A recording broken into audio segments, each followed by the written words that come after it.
Ayer habíamos anunciado que íbamos a estar compartiendo unas enseñanzas básicas y fundamentales para poder entender con mayor profundidad algunos temas interesantes precisamente de esto, ¿no? De los tiempos finales en los que estamos viviendo.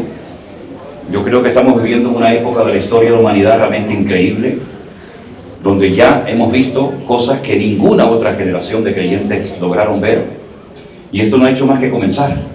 Como dice la palabra de Dios, esto es simplemente el principio de los dolores. Vendrán otros dolores, y cada vez más fuertes, y cada vez más frecuentes, como cuando ustedes dieron a luz. ¿Se acuerdan, hermanas? Yo no me acuerdo de ese día, pero cada vez son más intensos, más dolorosos, y así va a suceder con todas las cosas en este mundo. Quiero, antes de compartir la palabra, decirles a todos los hermanos que forman parte de nuestra iglesia virtual aquí en Colombia o en cualquier país del cual haya venido usted. Mire, hermano, la iglesia virtual tiene una actividad casi a diario. Ustedes saben que hemos organizado ya hace algunos años la iglesia virtual en 3 grandes grupos. Aquí en Colombia creo que pertenece usted al grupo 2, me parece, ¿no? Grupo 2. Pues tenemos el 1, que es Estados Unidos, México; el 3, que es Europa, España, Israel, todo eso. Y siempre animamos a los miembros de la iglesia virtual a que asisten a las reuniones. Hay reuniones de hombres, hay reuniones de matrimonios, hay escuela dominical, hay reuniones de jóvenes, hay reuniones de oración, en fin, de niños. En fin, hay mucha actividad dentro de la iglesia virtual. Yo casi les aseguraría que hay más actividad dentro de la iglesia virtual que en nuestras iglesias presenciales. Sinceramente le digo. Entonces, no se pierdan la oportunidad de participar de esas reuniones.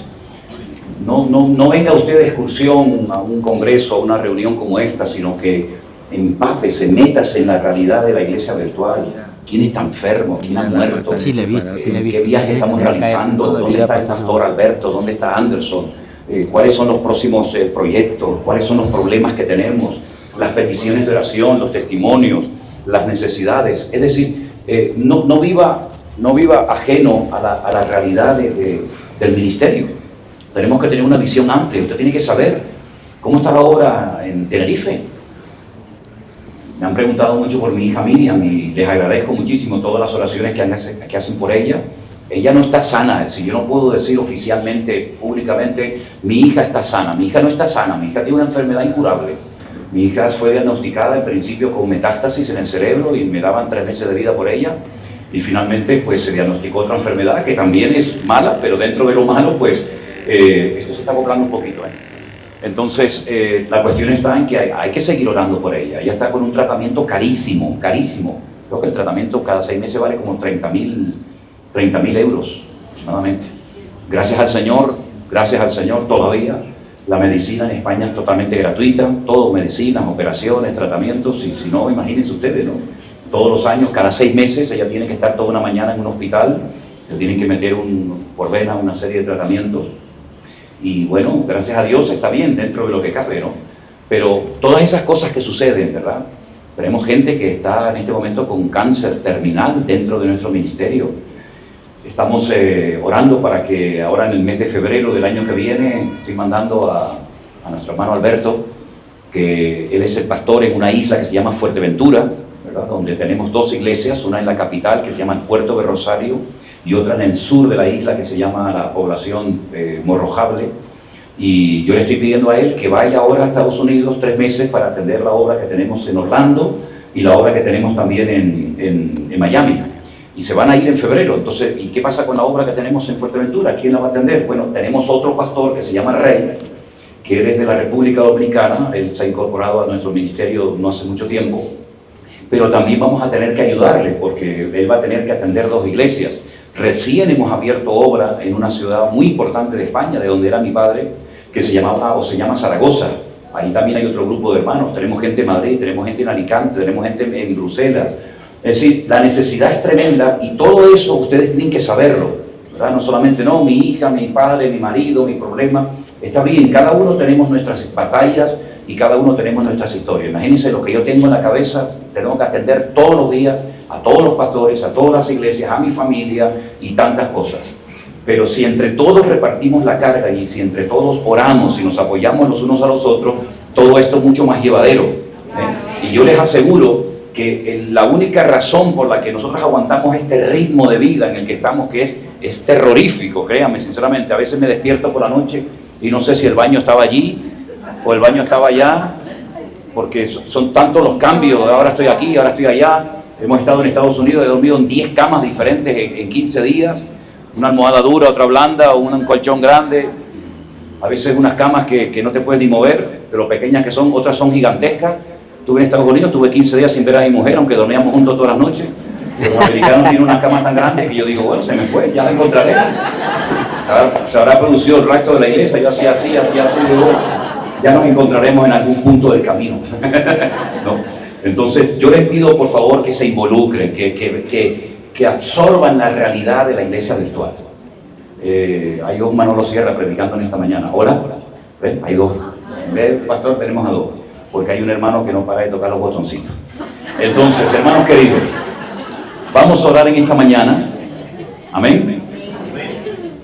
Amén. Amén.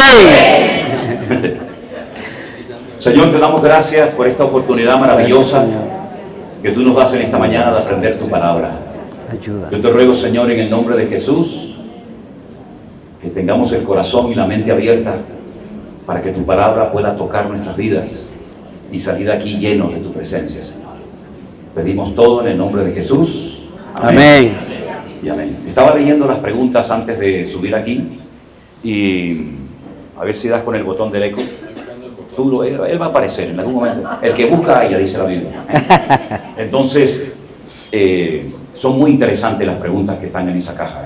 La verdad es que creo que pocas veces me han hecho preguntas tan interesantes como las que intentaré responder en este culto, o bien ahora o bien a la tarde.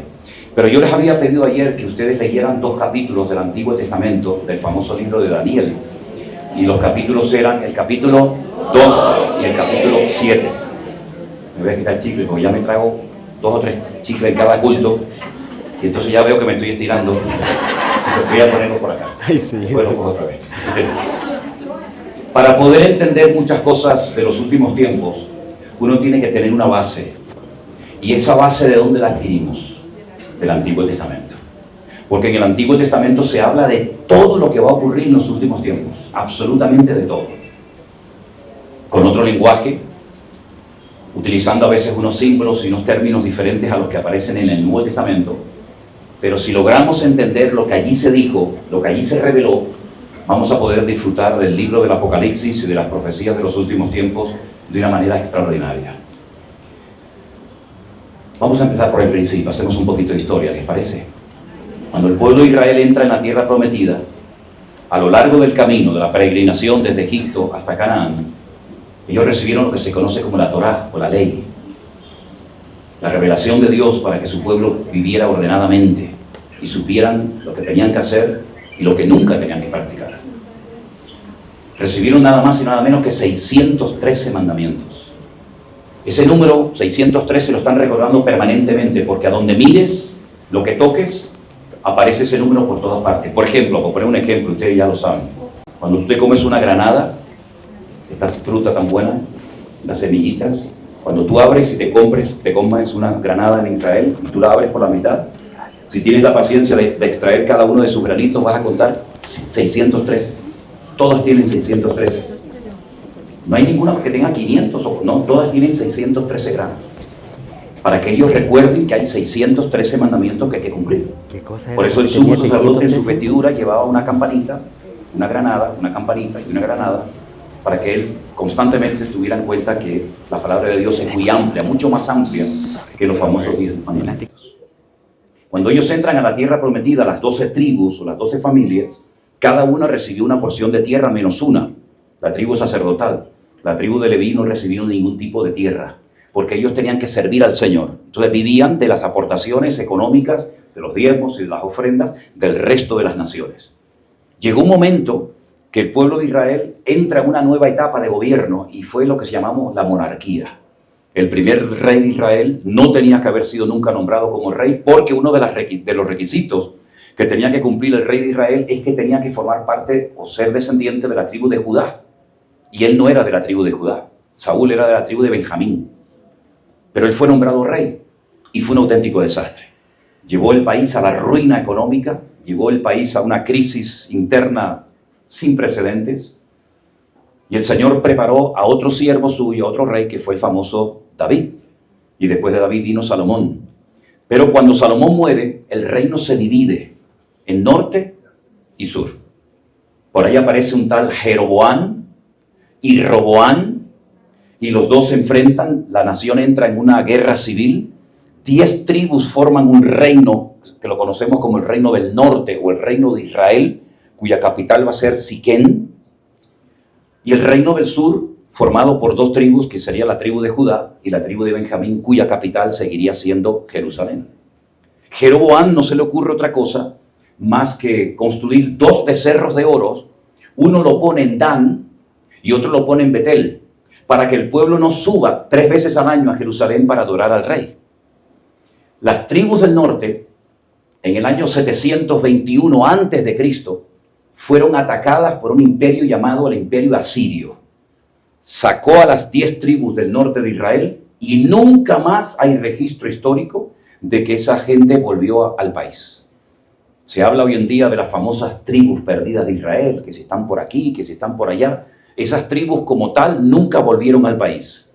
Aproximadamente 135 años después de la destrucción y desaparición de las 10 tribus del norte, el rey Nabucodonosor de Babilonia ataca Jerusalén, ya lo había profetizado Jeremías durante 40 años, y la destruye completamente.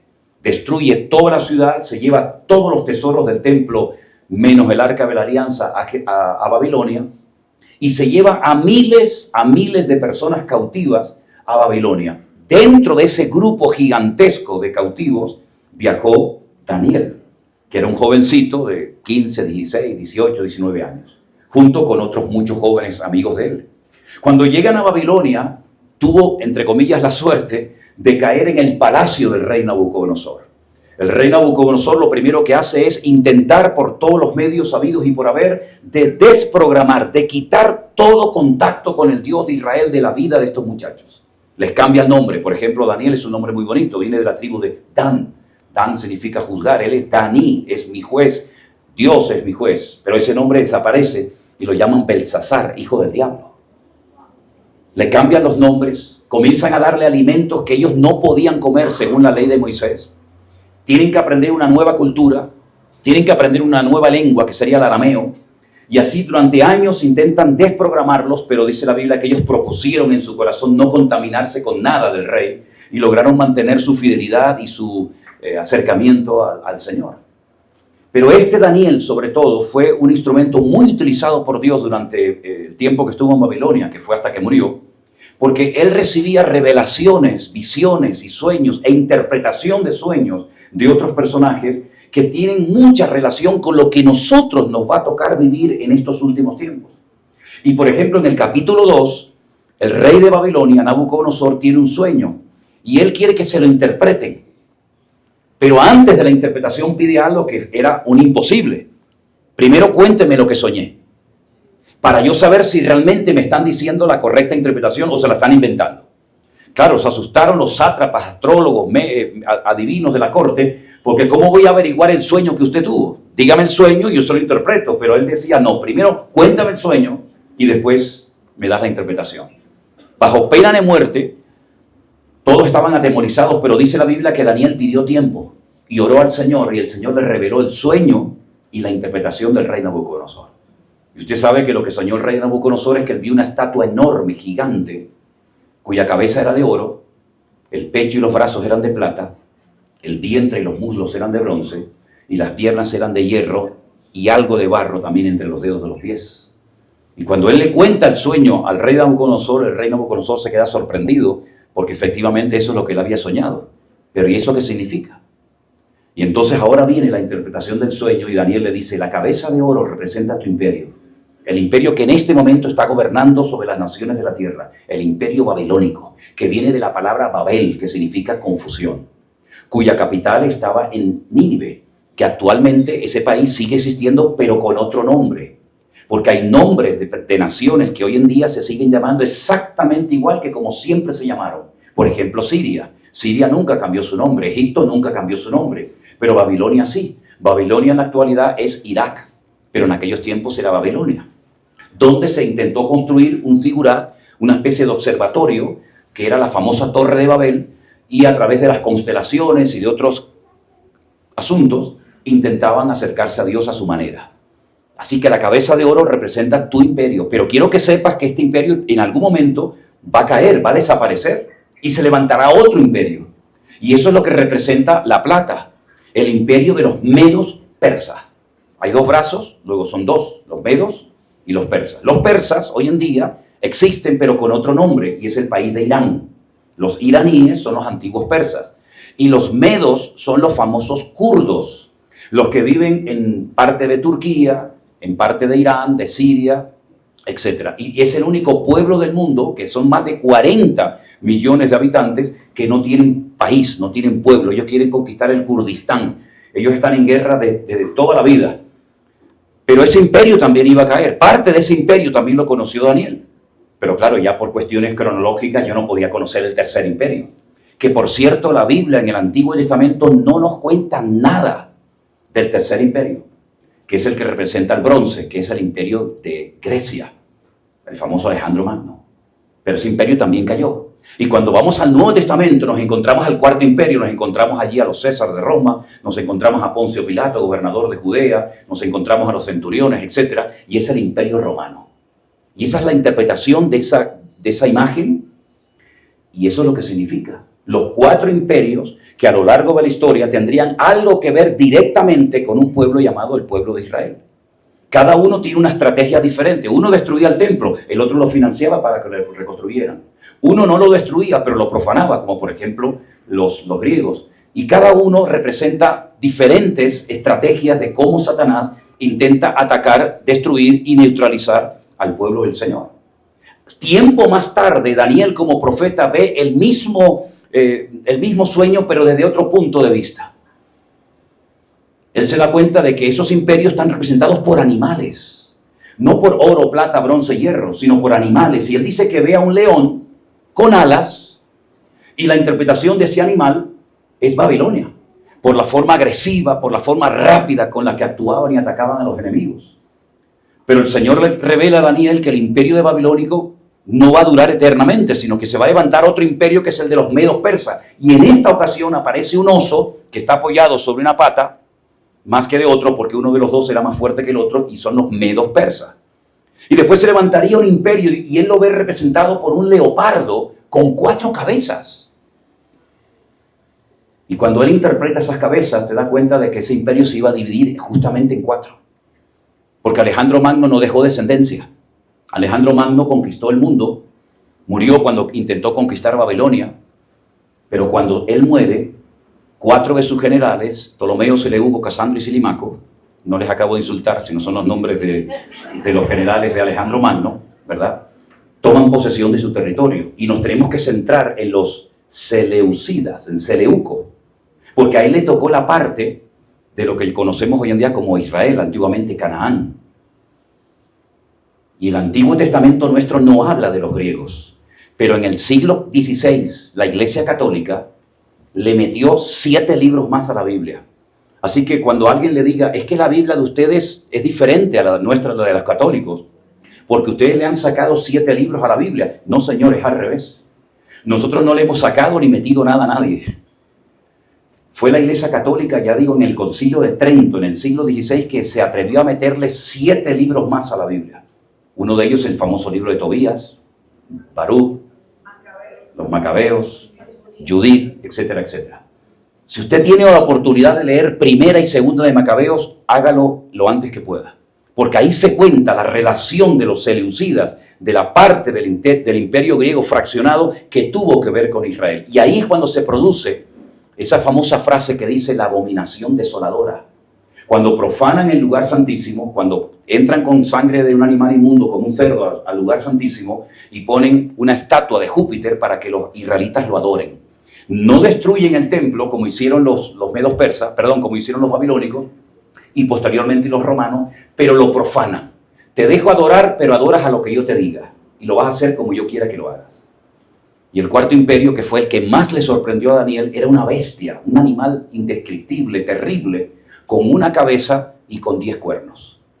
Ahora, cuando usted ya entiende lo que significan estos materiales, como el oro, la plata, el bronce y el hierro, y cuando usted entiende lo que significa y representa cada uno de estos animales, usted con esa interpretación, con ese conocimiento, ahora usted ya se puede adentrar en el Nuevo Testamento, porque esto es simplemente una introducción del capítulo que vamos a estudiar en esta mañana, y usted va a ver cómo lo que hasta ahora usted no ha entendido nada cuando lo leía, a partir de hoy usted va a disfrutar de una manera extraordinaria con la lectura y el estudio del famoso libro del Apocalipsis. Porque el libro del Apocalipsis está escrito en clave. Si usted conoce los colores, si usted conoce el significado de los animales, si usted conoce el significado de los números, usted va a poder interpretar el libro del Apocalipsis, porque el libro del Apocalipsis se escribió para que la iglesia estuviera preparada para poder afrontar las dificultades y las presiones de los últimos tiempos. Y ahora sí les voy a llevar al capítulo 13 del Apocalipsis con esta explicación que usted ya se ha aprendido de memoria, ¿verdad, hermana? Hombre, he estado hablando media hora como para que se me olviden, ¿no? Usted ya aprendió todo esto, el caballo, los colores, todo lo aprendió. Ok, perfecto. Bueno, vamos a ver si es verdad. Apocalipsis capítulo 13, por favor. Capítulo titulado Las dos bestias. Las dos bestias. Tengo que decir algo muy importante, y es que cuando la Biblia se escribió, no se escribió ni con capítulos ni con versículos. ¿Vale? Los capítulos y los versículos nos ayudan mucho para encontrar esos versículos, esos pasajes bíblicos que decimos, eso está en Juan 3:16, eso está en Juan 14:6, eso es. Pero a veces esas divisiones que se han hecho, no se han hecho todo lo bien que tenían que haberse hecho, y frena y para la línea de pensamiento que venía desarrollándose. Por ejemplo, el último versículo del capítulo 12 dice, entonces el dragón, del cual hablaremos en esta mañana, se llenó de ira contra la mujer y se fue a hacer guerra contra el resto de la descendencia de ella, los que guardan los mandamientos de Dios y tienen el testimonio de Jesucristo, punto, y ahí se para. Y entonces cuando usted empieza a leer el capítulo 13 dice, me paré sobre la arena del mar y vi subir del mar una bestia que tenía 7 cabezas, 10 cuernos y en sus cuernos 10 diademas y sobre sus cabezas un nombre blasfemo. Y parece como que es otro tema. Y no es así. El que se para sobre la arena del mar, y ahora vamos a explicar todo esto, no es Juan, sino es el dragón, que también vamos a ver quién es, y se para porque se da cuenta de que le ha salido mal el ataque a Israel. Le ha salido mal el ataque a los que guardan el testimonio de Dios y tienen el testimonio de Jesucristo. Y entonces cuando él se para, y ahí es donde Juan ve una visión de una bestia que tiene 7 cabezas y 10 cuernos. Las cabezas en profecía, en escatología, siempre son imperios. Recuerde eso. Y los cuernos siempre son naciones. La bestia que vio Daniel tenía una cabeza y 10 cuernos. Pero como ahora Juan ya ha pasado muchos años, él no ve a una cabeza, sino él ve 7 imperios que han tratado de frenar, de destruir el avance del pueblo de Dios, pero sigue viendo que detrás de esos imperios, detrás de esos ataques, siempre hay 10 países, 10 naciones, que son las que van a financiar y a potenciar el surgimiento de esta bestia, que ahora vamos a describir quién es. Pero lo interesante es que con la explicación que les acabo de dar ahora, de Daniel, sobre todo capítulo 7, usted va a entender perfectamente el versículo 2. Quiero que lo lean conmigo en alta voz, si son tan amables. Y dice así, la bestia que vi era semejante a un leopardo. Sus pies eran como de oso y su boca como de león. Vamos a quitar el nombre de los animales y vamos a sustituirlos por los países que estos animales representan. ¿Les parece? Vamos allá, empezamos. Y la bestia que vi era semejante a un griego, Sus pies eran como un persa, y cuando hablaba como un babilónico. Se da cuenta cómo Juan utiliza animales que son los mismos que aparecen en Daniel capítulo 7. Y es que hay una materia, el Señor nos permitió publicar hace ya unos años un libro que lo hemos titulado Hermenéutica y Homilética. La hermenéutica es la ciencia que nos ayuda a hacer una correcta exégesis, es decir, una correcta interpretación de los textos bíblicos. Usted no puede coger la Biblia e interpretarla a su manera, saltándose las reglas fundamentales para poder interpretar adecuadamente el texto. Una de las reglas de oro de la interpretación bíblica dice que la Biblia se interpreta a sí mismo. Es decir, si usted no entiende Apocalipsis 13:2 y usted no sabe quién es el leopardo y no sabe quién es el oso y no sabe quién es el león, usted no puede decir, bueno, a mí me parece, yo siento, hermano, que el leopardo representa a los colombianos. No, porque yo lo siento, hermano. Mira, a mí lo que usted siente me da igual. Aquí no nos movemos ni por emociones, ni por sentimientos, ni a mí me parece. Aquí no entramos en especulaciones ridículas. ¿Qué dice la Biblia acerca del león? ¿Qué dice la Biblia acerca del leopardo? ¿Qué interpretación le da la palabra de Dios al oso? Esa interpretación que se le dio es la misma que usted tiene que mantener para no hacer una doctrina diferente y para no interpretar locamente lo que la palabra de Dios quiere que usted entienda. ¿Se da cuenta? Entonces, por eso es importante tener la base, y la base la arrancamos, la adquirimos del Antiguo Testamento, y usted la aplica, ¿verdad?, en el Nuevo Testamento, y usted va a darse cuenta de que aquí se está hablando de una persona que se llama aquí bestia, pero es un hombre de carne y hueso. No es un engendro de un demonio que mantuvo una relación con una mujer y quedó embarazada y es como el hijo de Satanás. No, nada que ver. Esas son películas de Hollywood. Esas son las cosas que le gustan hacer a los americanos, que a la gente le gusta. La palabra de Dios nos habla de un personaje siniestro que tiene papá, tiene mamá, tiene pasaporte, tiene nacionalidad. Es un hombre, vaya, que la Biblia en este caso lo llama bestia, pero recibe muchos nombres. Por ejemplo, aquí en Apocalipsis lo llama la bestia. En otro libro, también escrito por Juan, lo llama el anticristo. Y ayer hablamos de lo que significa la palabra Cristo, o Mashiach, o ungido. Pero Pablo nunca se dirige a este personaje como el anticristo. Lo llama con otros títulos diferentes que ya veremos Dios mediante hoy o esta tarde. Porque el nombre habla de la esencia de lo que usted está estudiando o describiendo. Por eso es muy importante conocer el significado real que la Biblia le da a los nombres y a los lugares, para que usted pueda descubrir que detrás de un nombre hay una esencia. Por ejemplo, si yo digo la palabra perro, todo el mundo sabe lo que es un perro, pero esa palabra no describe nada. No sabemos si es bueno, si es malo, si es peligroso, si es grande, si es chico. No sabemos cómo se comporta un perro, no lo sabemos. Pero alguien dijo, este se va a llamar perro, y aquel se va a llamar jirafa, y aquel se va a llamar león, y aquel se va a llamar gato. Pero es que en el hebreo todas las palabras tienen un significado profundo. Y fue Adán el que le puso nombre a los animales. Dios los creó, pero los creó sin nombre.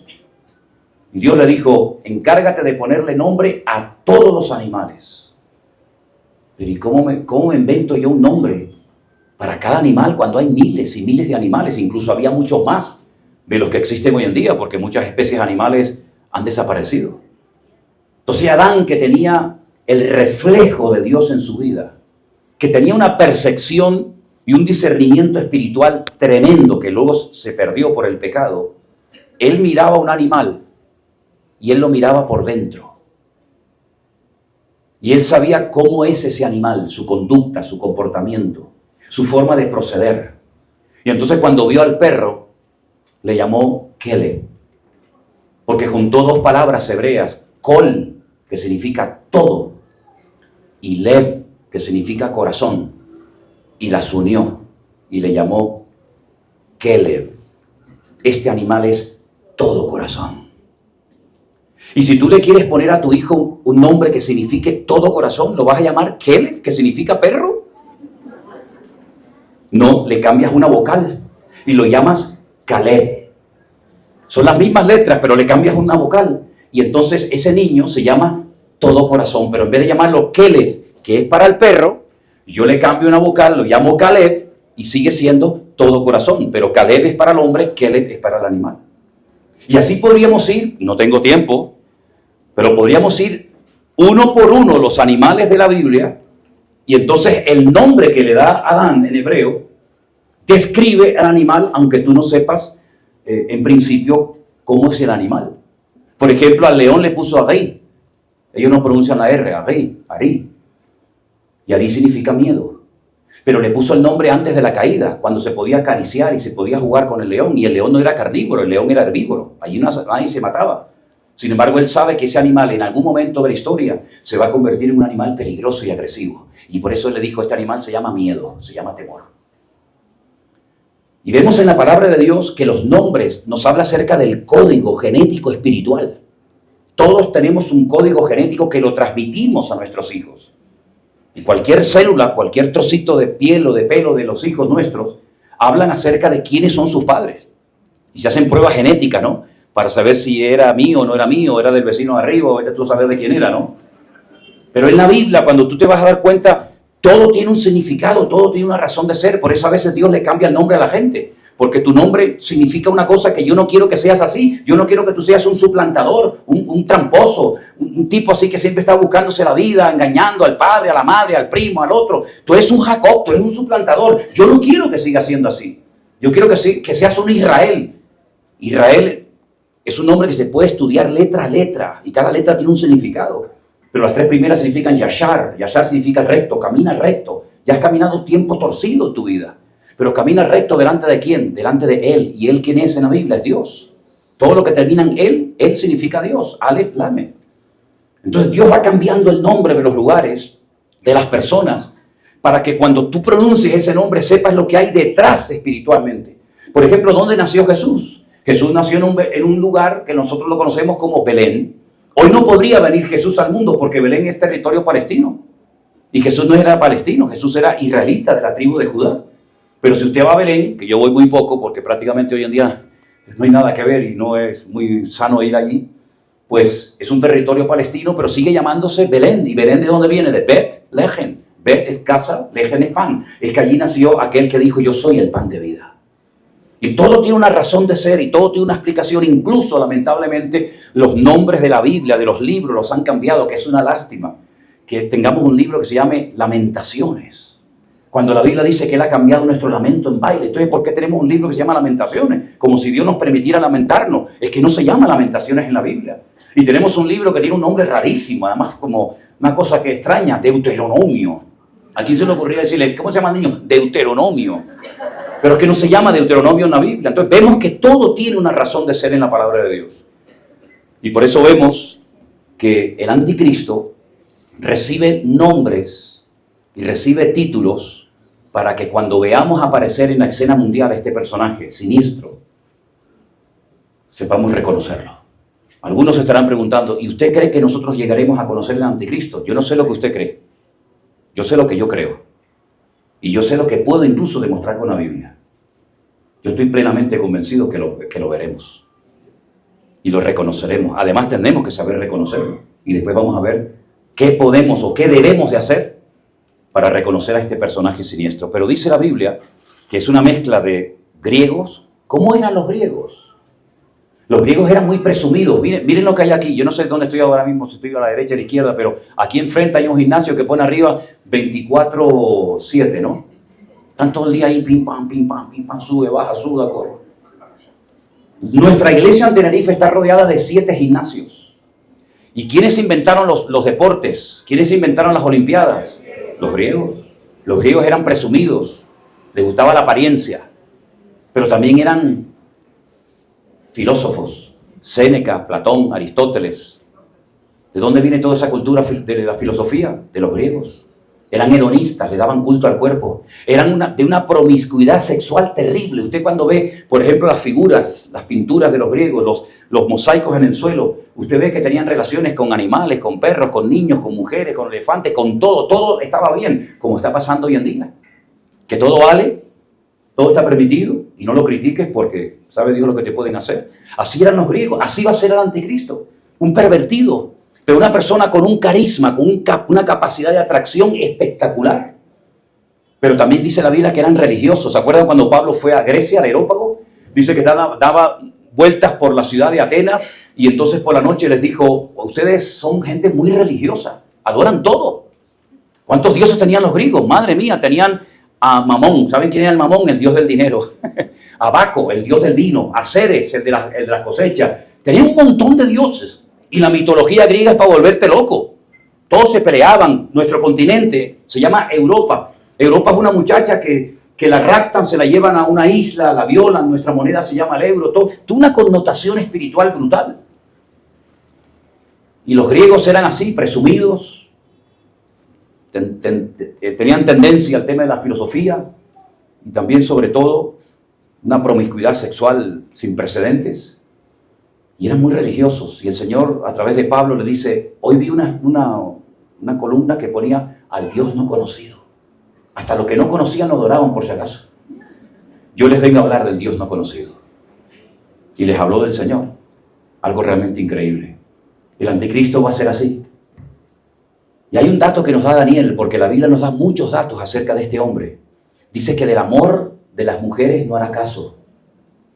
Eso se puede interpretar de varias maneras, ¿no? O como que es del barrio de al lado. O como que no quiere casarse, ¿no? Imitando la vida de Jesús, que no se casó porque él no vino a formar familia, sino él vino a dar su vida en rescate por los demás. Dice que del Dios de sus padres, esos son datos que nos da Daniel de este hombre, dice, del Dios de sus padres no hará caso, lo dejará, lo abandonará. Y entonces dice que adorará al Dios de las fortalezas. Y en el texto original dice Alá Maozim, el Dios de la guerra. Es curioso cómo está creciendo el Islam en todas las naciones de la tierra, ¿no? Y vemos, por ejemplo, a lesbianas y homosexuales que salen con la bandera palestina diciendo, defendemos a Palestina, cuando tú entras allí y a los 5 minutos te cortan en rebanadas y te tiran del 5º piso abajo y te prenden fuego. Así va a ser el anticristo. Muy parecido a los griegos. Pero dice la Biblia que cuando habla se parece a un león, arrogante, soberbio, prepotente, siempre en posesión de la verdad, no dejando hablar a los demás, como hoy en día, que ya no puedes opinar, ya no puedes debatir, porque si hay que hacerte la guerra, se hace. Si es una mezcla, es la primera vez en la historia que se va a levantar un personaje político en el mundo que va a ser una mezcla de todos los reinos paganos que ha habido a lo largo de la historia. Pero no contento con esto, el versículo termina dándonos una información espectacular y dice, léalo conmigo, y el dragón le dio 3 cosas, ¿verdad? Le dio poder, le dio su trono y le dio grande autoridad. Nunca Satanás le ha dado tanto a un hombre como a este personaje que lo llamamos el anticristo o la bestia. El dragón, dice la Biblia en el capítulo 12, verso 9, 12:9, fue lanzado fuera el gran dragón, la serpiente antigua, el que se llama Diablo y Satanás, el cual engaña al mundo entero, y fue arrojado a la tierra y sus ángeles fueron arrojados con él. Es decir, el dragón, este animal mitológico, porque nunca existió un dragón que sacara fuego por la boca, representa al diablo. Es decir, que a través de animales el Señor te está dando un mensaje profético para que sepas describir la naturaleza y la esencia de este tipo y para que sepas quién es el que lo está avalando. El diablo le da poder, le va a dar poder militar, le va a dar poder económico, lo va a avalar como si fuera su hijo, su representante en la tierra, le va a dar tronos, es decir, le va a dar una sede de gobierno. Este tipo va a tener un lugar donde tendrá sus ministros, tendrá su sede de gobierno, tendrá sus oficinas, tendrá sus representantes. Eso es lo que él va a tener. Y dice además que le da autoridad. Yo siempre he dicho que para conocer a un hombre de verdad, no lo escuches predicar. Para conocer a un hombre de verdad, a un pastor de verdad, dale poder y dale dinero. Y ahí te vas a dar cuenta del tipo de hombre que es. Porque yo he conocido a muy buena gente que cuando tuvieron poder y dinero se volvieron locos y se echaron a perder. Porque la raíz de todos los males es el amor al dinero.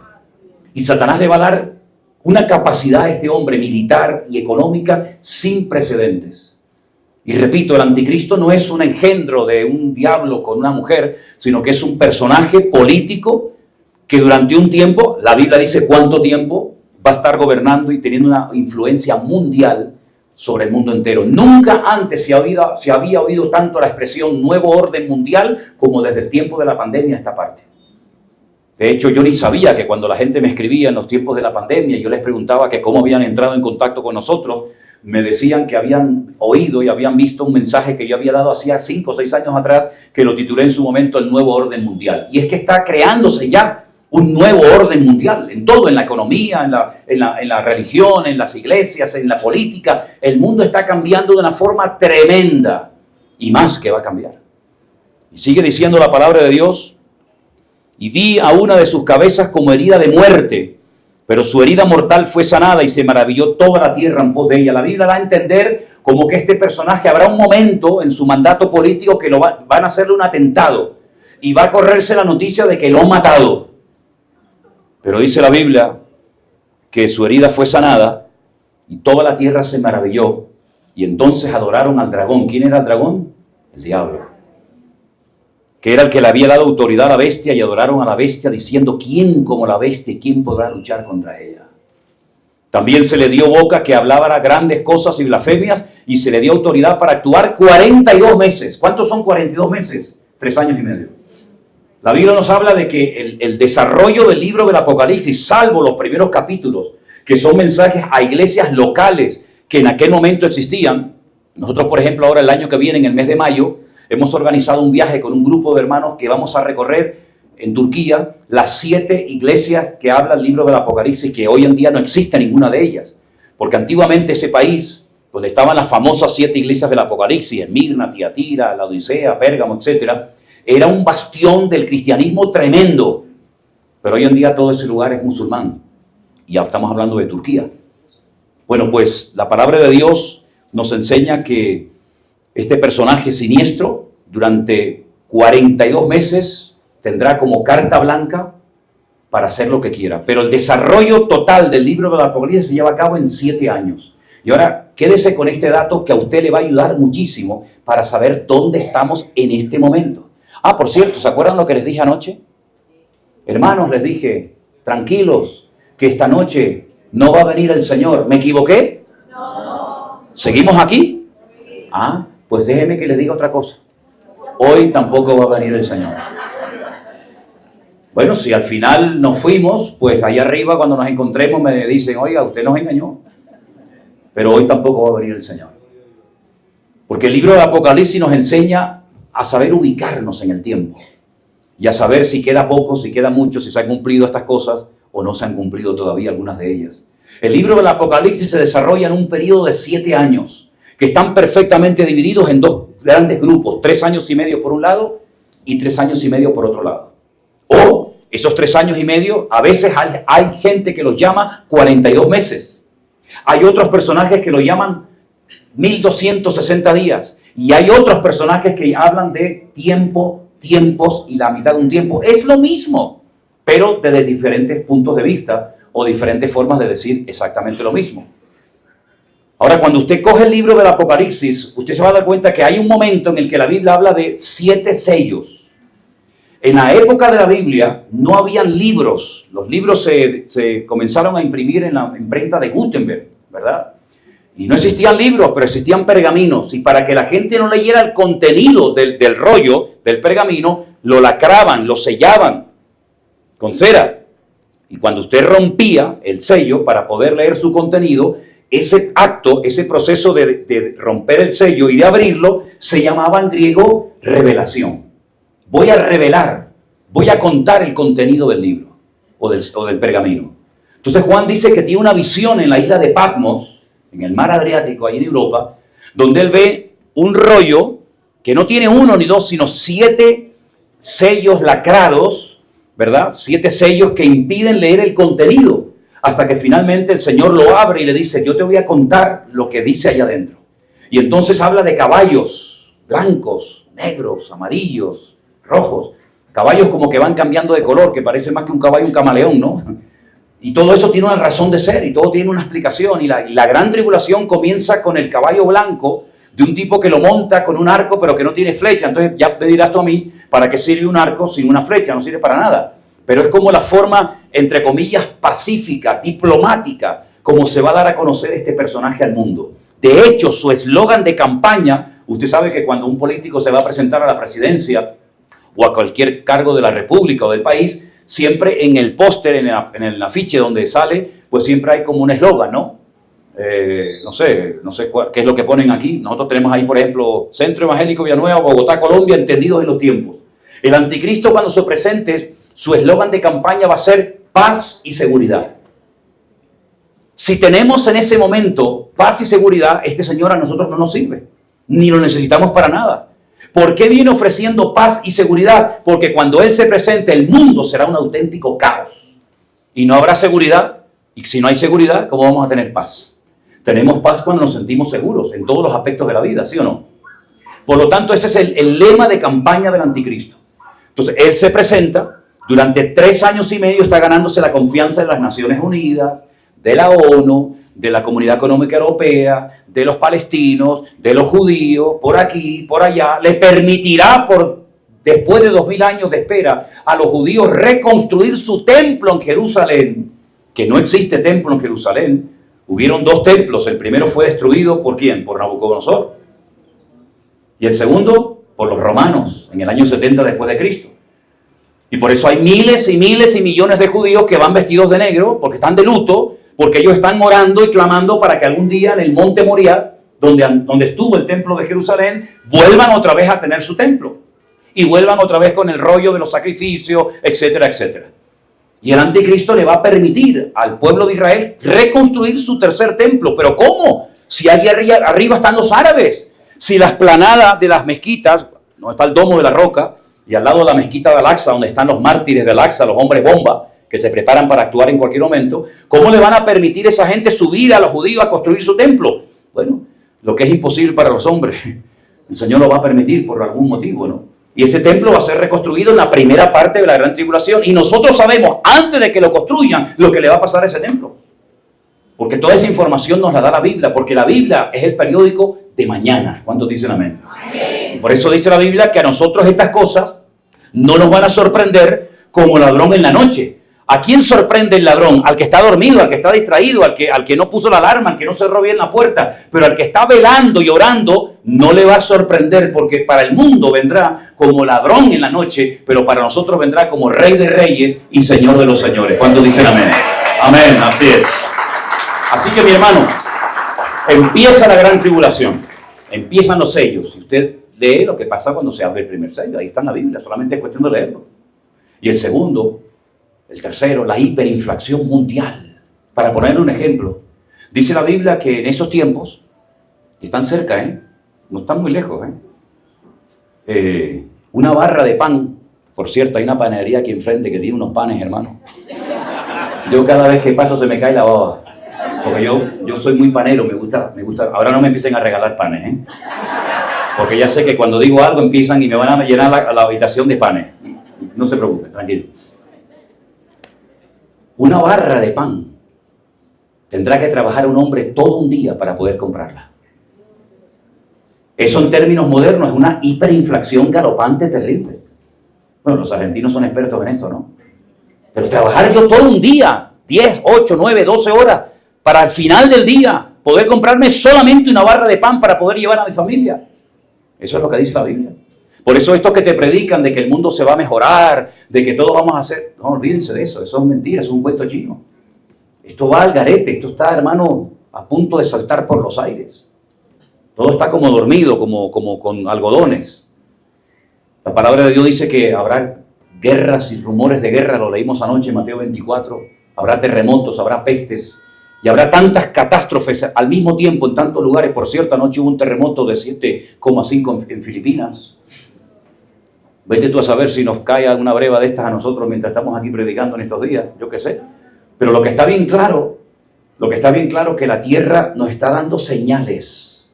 Ya que no leen la Biblia, no quieres leer la Biblia, yo te voy a hablar a través de un volcán. Y te voy a hablar a través de un tsunami. No quieres leer la Biblia, te voy a hablar a través de un terremoto. Entonces Dios está hablando. Pasa que la gente, o algunos no quieren oír, o algunos oyen, pero no les interesa poner en práctica la palabra de Dios.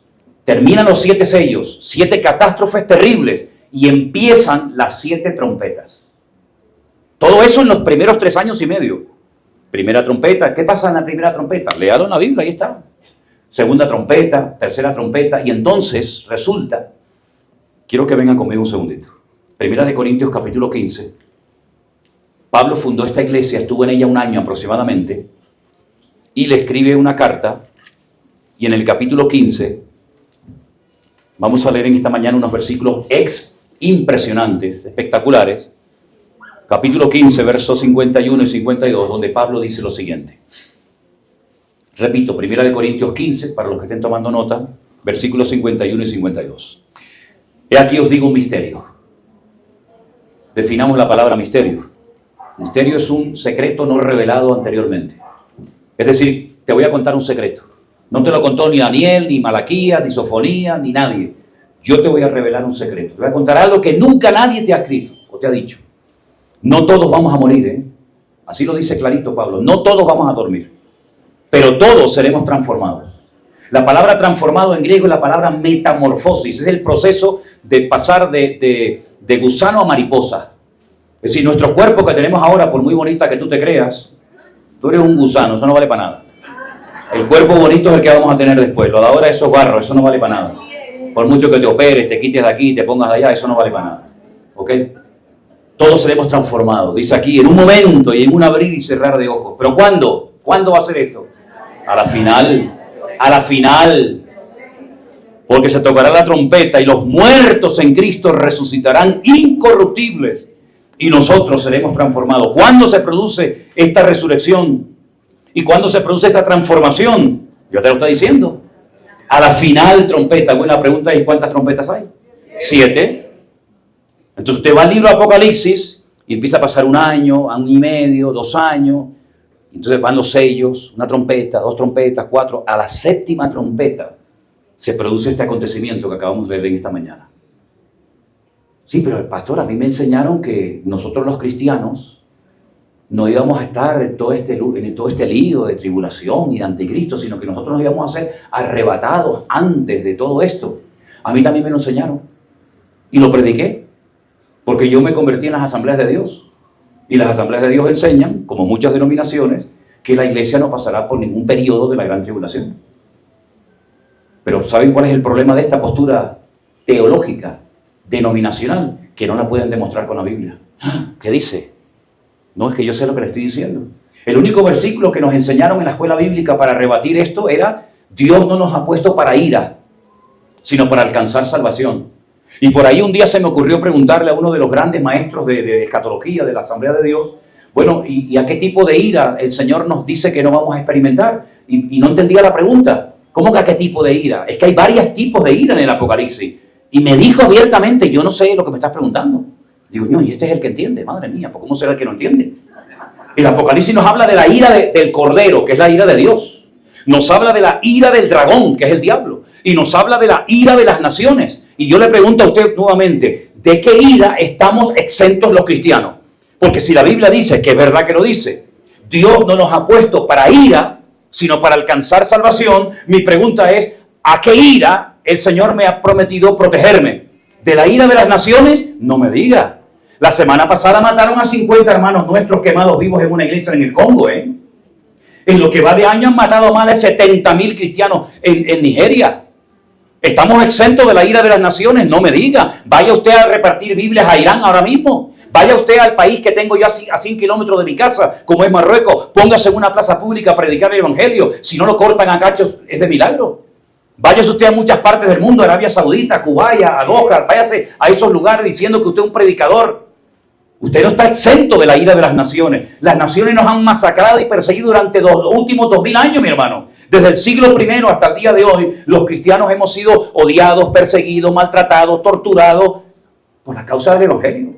El diablo tiene una rabia en contra de la estabilidad familiar. El diablo no quiere que siga siendo fiel al Señor. El diablo se ha ensañado muchísimas veces con familias enteras, con países enteros hermosos. Los ha destruido. De la única ira que estamos exentos de la ira de nuestro Dios. Porque Dios no está enfadado con nosotros. Él es nuestro Padre. Y si vosotros, siendo malos, sabéis dar buenas dádivas a vuestros hijos, de tal manera que si tu hijo te pide un pan, tú no le darás una piedra, o si te pide algo de comida, no le darás una serpiente, un escorpión, ¿cuánto más mi Padre Celestial os dará las cosas que ustedes necesitan? Dios no está enfadado con nosotros. Dios nos ama, Dios es nuestro Padre, Él es mi amparo, mi fortaleza. Aunque un ejército acampe contra mí, no temerá mi corazón, porque Él es mi luz y mi salvación. Esa es la ira de la que estamos exentos, pero no de las otras, no de las otras. Vaya usted a una manifestación, que aquí ustedes tienen mucha experiencia de esto apoyando a Palestina. Vaya ahí, hable de Cristo, hable de Israel, hable de Jerusalén, hable de que el Mesías viene y va a estar viviendo en Jerusalén. A ver lo que le hacen. Ahí se le va todo el valor cristiano, ¿verdad? Hermanos queridos, el mundo está loco. Vaya usted a Europa, vaya usted ahora, por ejemplo, a España, vaya a Inglaterra, vaya a Francia, vaya a Italia y diga cualquier cosa en contra de la opinión de todo el mundo, que van como borregos, ¿verdad? Y todos tienen como un mismo tema. La palabra de Dios nos dice que Él nos va a guardar y a proteger. Pero ¿cuántos hermanos nuestros han dado su vida por la causa de Cristo? ¿Es que no tenían fe? ¿Es que eran menos espirituales que nosotros? Yo una vez le dije a una iglesia, digo, ¿saben por qué el diablo no nos persigue a nosotros en este país? Porque ya entre nosotros nos matamos, no hace falta que venga el diablo a hacernos daño. Ya entre nosotros nos matamos unos a otros. Pero esos hermanos nuestros tienen un acercamiento al Señor. Le pregunté hace poco a un hermano que vino de la China, le dije, oye, ¿cómo está la obra allí? Me dice, ¿sabes una cosa? Allí está prohibido hablar en público de Daniel, de Apocalipsis, de todas estas cosas. Está prohibido, no se puede hablar de esto. No se le puede dar un rayo de esperanza a la población. Hablamos en las casas del Apocalipsis y todo eso, pero en las iglesias está prohibido. Pero saben, ustedes se saludan siempre. Hola hermano, ¿qué tal? ¿Cómo estás? Dios te bendiga, bendiciones, la paz del Señor. Eso en China no existe, eso no se usa así. ¿Cómo se saluda la gente allí? Y me dice, ¿sabes cómo se saludan los hermanos? Hermano, ¿cuántas cárceles has estado? ¿Cuántos latigazos tienes? ¿Cuántas descargas de corriente has recibido en tu cuerpo? ¿A cuántos familiares han matado de tu familia? Así se saludan. Y para ellos sus latigazos, sus heridas, sus marcas en el cuerpo son sus medallas. Y presumen de haber podido sufrir por la causa del Evangelio. Hay cristianos que vienen a la iglesia para que el Señor les dé un novio, una novia, un trabajo, les dé papeles, les dé una visa para irse a Estados Unidos, para que les resuelva los problemas económicos o familiares que tienen. Nuestros hermanos en esos países ni piensan en eso. Nuestros hermanos en esos países oran para que Dios les dé fuerzas para poder ser fieles hasta la muerte y recibir la corona de vida. Antes de que se produjera la matanza de nuestros hermanos en Siria, las madres juntaron a sus hijos y les decían a los niños, escuchen esto, mamá, niños, nos van a venir a matar en cualquier momento. En cualquier momento tumban la puerta de la iglesia, entran a nuestra casa de noche o de día y nos van a matar. Papá, mamá, vamos a ser muertos. Pero yo les voy a decir una cosita, niños. Cuando vengan los malos a matarnos, usted cierre los ojos, cierre los ojitos. Y cuando los abra, ya usted verá al Señor. Así les decían a los niños. ¿Qué te parece? Esos son nuestros hermanos que están pagando un precio tremendo. Muy fácil estar aquí con estas vistas, aquí en Colombia, ¿verdad? Qué bonito, Bogotá. Sí, muy bonito. Pero la vida cristiana para muchos hermanos nuestros en muchas partes del mundo es muy dura, es muy difícil, ¿verdad? Así que todo esto se avecina y dice que este personaje estará durante los últimos 3 años y medio en las copas de la ira, haciendo cosas terribles. Ahora la pregunta es, ¿y este hombre realmente será tan admirado y seguido por las naciones? Pues sí lo va a hacer, pero fíjese lo que pasa aquí. Estamos en capítulo 13. Se le dio boca para que hablara grandes cosas y blasfemias y se le dio autoridad para actuar 3 años y medio, 42 meses. Abrió su boca en blasfemias contra Dios para blasfemar de su nombre, de su tabernáculo y de los que moran en el cielo. Se le permitió hacer guerra contra los santos y vencerlos. También se le dio autoridad sobre toda tribu, pueblo, lengua y nación. Por si tenía alguna duda, ahí está. Ahí está el nivel de repercusión que tendrá. Tribus, pueblos, lenguas, naciones. La adoraron todos los moradores de la tierra cuyos nombres no estaban escritos en el libro de la vida del Cordero, que fue inmolado del principio del mundo. Si alguno tiene oído, oiga. A partir del versículo, el versículo 10 en adelante, se habla ahora de otro personaje del cual hablaremos en un momentito. Ahora vamos a dar lugar para algunas preguntas, pero escúcheme una cosa. Hay 2 personajes que van a aparecer en los últimos tiempos con una influencia mundial sin precedente. Uno es el anticristo y otro es el falso profeta. ¿Vale? Son 2 personajes diferentes. Uno se va a encargar de los aspectos políticos y económicos del mundo y otro se va a encargar de los aspectos religiosos o, entre comillas, espirituales, temas de religiones, sectas, etcétera, etcétera. Estos 2 personajes van a ser como una especie de asociación, se van a unir, van a trabajar de la mano el uno con el otro durante un tiempo y la Biblia nos da datos interesantísimos acerca también del segundo personaje que se llama el falso profeta. Vamos a hacer un alto en el camino y si me permiten voy a responder un par de preguntitas y seguimos adelante. ¿Les parece, hermanos? Pastor, en el libro de Génesis la Biblia dice que Dios creó los cielos y la tierra, pero dice que estaba desordenada y vacía. La pregunta es, ¿el desorden era el resultado de la guerra espiritual que se dio en ella? Mire, esa pregunta a mí me daría pie para estar semanas hablando de ella. Porque yo estuve 3 meses a título personal estudiando Génesis 1.1, Génesis 1.2. 3 meses estudiando. Y todavía podría estudiar mucho más tiempo.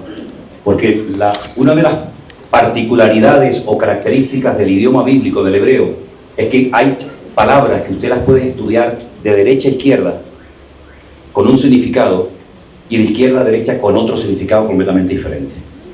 Usted puede además estudiar muchas palabras por letra, cosa que en español no se puede hacer.